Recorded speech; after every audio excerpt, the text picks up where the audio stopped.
오늘은 에스라 7장 말씀 통해서 학사 에스라는 제목으로 같이 은혜 나누겠습니다.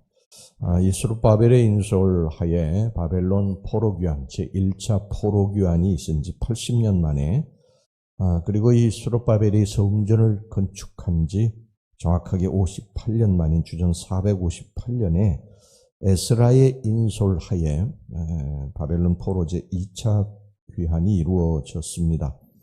2차 포로귀환이 이루어지기 전에 이 파사 제국 내에서는 하만이 유대인들을 학살하려는 계획이 세워졌고, 이에 대응하여 일사각오로 민족을 구원하려는 이 에스더와 모르드게의 헌신이 있었습니다.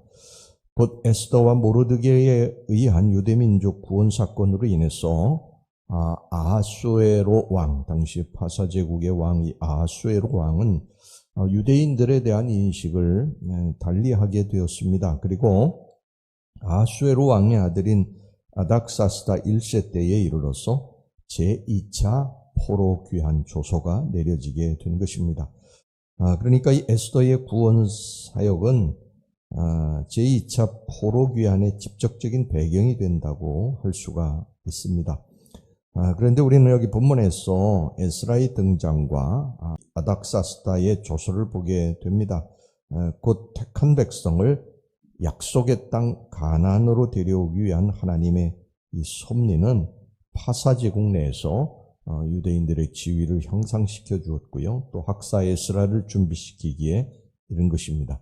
오늘 이 본문의 말씀을 통해서 우리는 이 학사 에스라에 대해서 좀 살펴보도록 하겠습니다. 첫째, 이 에스라는 어떤 사람이었느냐 하면 하나님의 말씀인 율법을 늘 가까이 하던 사람이었어요. 6절 전반절 말씀을 보겠습니다. 이 에스라가 바벨론에서 올라왔으니 그는 이스라엘의 하나님 여호와께서 주신 모세의 율법에 익숙한 학자로서 당시 파사 제국에서 포로 생활하는 유대인들은 하나같이 이 파사 제국의 세속 문명과 지식에 익숙했습니다. 바벨론에 포로로 끌려간 이후에 무려 120년이라는 세월 동안 바벨론과 그리고 파사 생활을 함으로써 유대인들의 모든 생활과 관습들이 완전히 바뀌어져 버렸습니다. 유대인들의 생활을 지배하는 하나님의 말씀인 율법도 무시되고 하나님에게서 점점 멀어져 가게 됐습니다. 이것이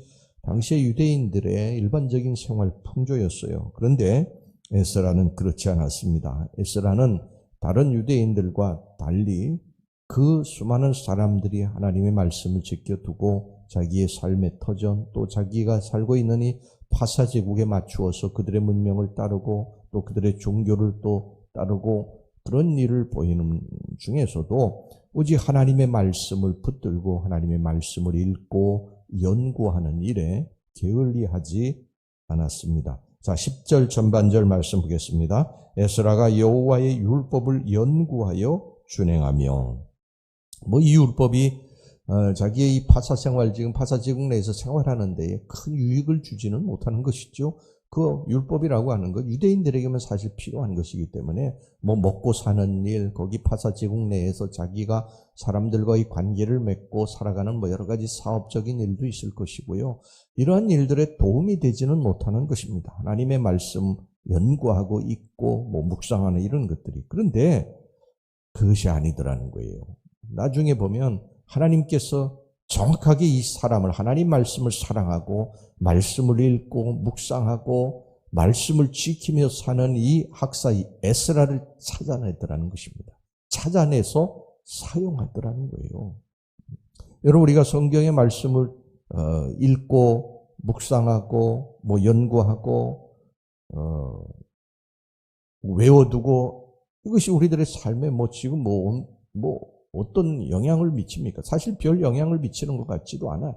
하나님 성전에 나와 기도하고 말씀 읽고 예배드리고 이게 그렇게 큰 영향을 미치는 것 같지 않은데 아니라는 거예요. 하나님이 그런 사람을 찾아내신다는 것입니다. 여러분들이 지금 하나님의 말씀을 읽고 연구하고 배우고 묵상하고 쓰고 이런 모든 것들이 나중에 반드시 여러분들을 높여주신다는 것입니다.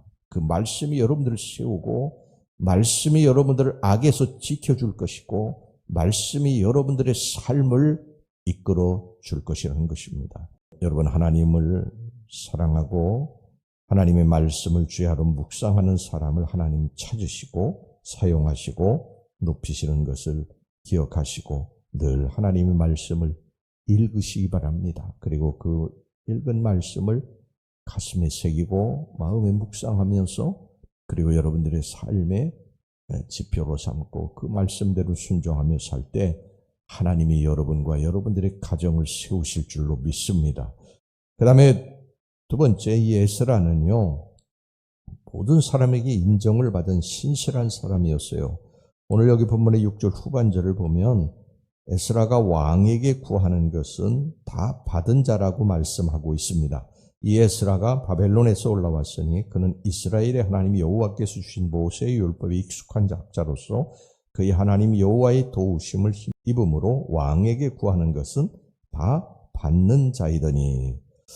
이건 무슨 말이냐면 이 학사 에스라는 왕에게 절대적인 신임을 받던 사람이었다는 거예요. 왕에게.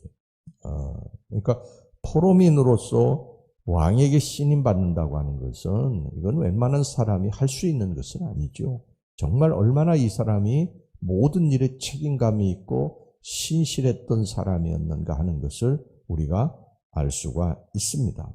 여러분, 우리는 우리의 있는 처소에서 최선을 다해야 돼요.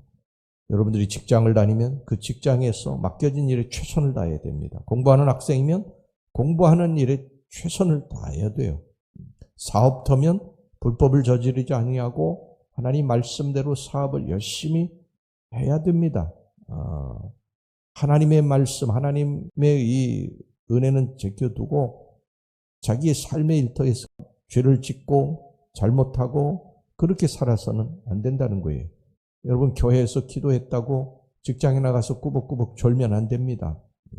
교회에서 기도했으면 직장에서도 열심히 일해야지요. 그것이 우리 성도들의 마땅히 행할 바인 것입니다.